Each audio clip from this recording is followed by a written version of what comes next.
నమస్కారం ఫ్రెండ్స్. మన ఊర్లో కొందరు ఉంటారు.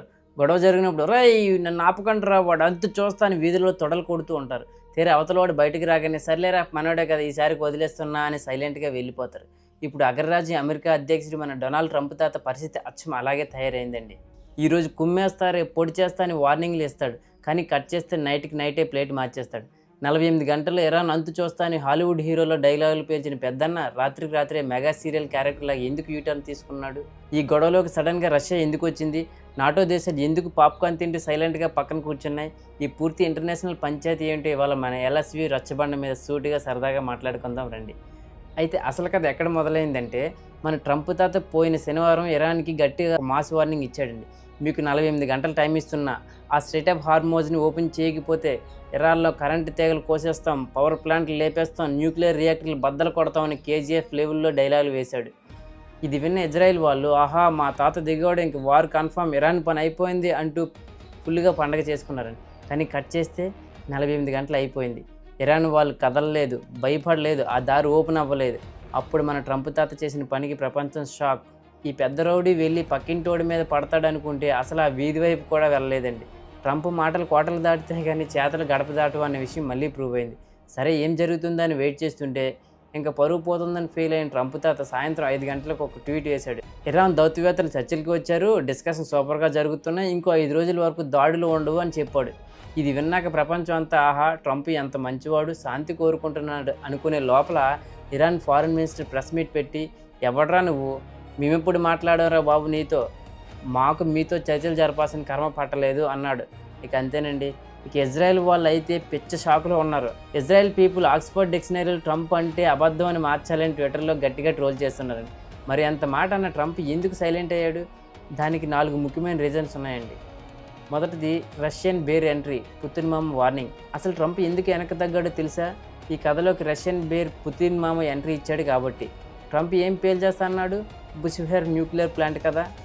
కానీ ట్విస్ట్ ఏంటంటే ఆ ప్లాంట్ని కట్టింది రష్యాకి చెందిన రోసాటామ్ అనే కంపెనీ.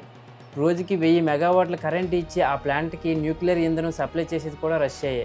ట్రంప్ బాంబు వేస్తా అనగానే రష్యా రంగంలోకి దిగింది. ఆ ప్లాంట్పై ఒక్క బాంబు పడినా పరిణామాలు చాలా తీవ్రంగా ఉంటాయి, డైరెక్ట్గా మాతో పెట్టుకున్నట్లే అని అమెరికాకి డైరెక్ట్ వార్నింగ్ ఇచ్చింది. రష్యా బ్యాక్గ్రౌండ్లో ఇరాన్కి advanced drone technology, satellite support ఇస్తూ కొండంత అండగా నిలబడింది. పుతిన్ మామ డైరెక్ట్గా ఫీల్డ్లోకి వచ్చేసరికి ట్రంప్ తాత సైలెంట్ అయిపోయాడు. ఇక రెండవది ఇరాన్ వార్నింగ్. ఒకవేళ అమెరికా మా బుషిహర్ ప్లాంట్ మీద దాడి చేస్తే మేము దుబాయ్, ఖతార్, కువైట్లోని పవర్ గ్రిడ్స్ని పేల్చేస్తామని ఇరాన్ రివర్స్ వార్నింగ్ ఇచ్చింది. అలా జరిగితే గల్ఫ్ దేశాలన్నీ అంధకారంలోకి వెళ్తాయి.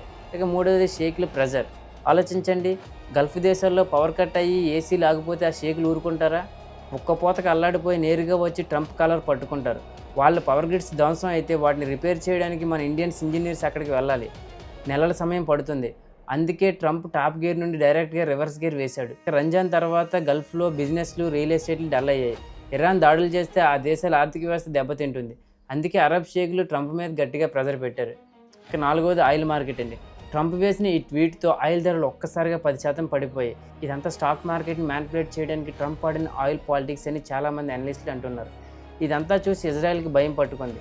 బెంజమిన్ నెతన్యాహు మైక్ పట్టుకుని అయ్యా నాటో దేశాలారా మమ్మల్ని రక్షించండి అని బతిమాలుతున్నాడు.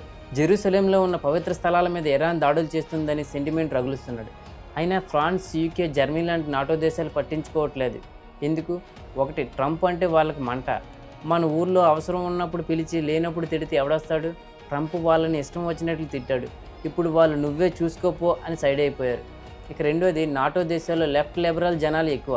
వాళ్ళు ఇజ్రాయెల్ చేసేదే తప్పు అని నమ్ముతారు.